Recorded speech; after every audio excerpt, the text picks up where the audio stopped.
নমস্কার, আগমনীর ক্লাসরুমে আপনাদের স্বাগত জানাই। আজকে যে বিষয়টি নিয়ে আলোচনা করব সেটি হচ্ছে অ্যাসিমিলেশন এফিসিয়েন্সি।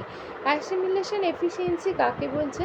যে যখন কোনো নির্দিষ্ট অঞ্চলের প্রাণীর বা উদ্ভিদেরা তাদের এনার্জি তৈরি করার জন্য যে পরিমাণ ফুড কনজিউম করছে এবং ডাইজেস্ট করছে, সেটাকে বলা হচ্ছে অ্যাসিমিলেশন এফিসিয়েন্সি।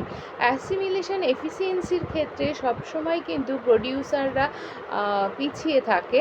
এক্ষেত্রে অ্যানিম্যাল প্রোটিন কিন্তু সবচেয়ে বেশি পরিমাণ এনার্জি উৎপাদন করতে পারে।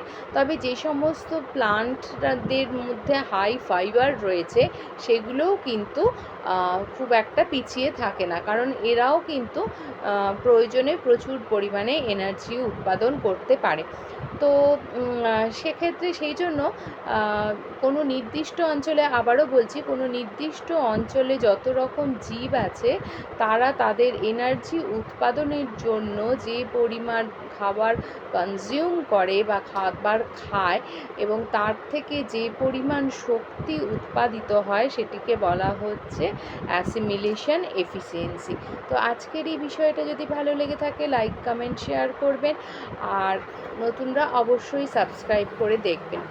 ভালো থাকুন, সুস্থ থাকুন, সচেতনভাবে জীবনযাপন করুন।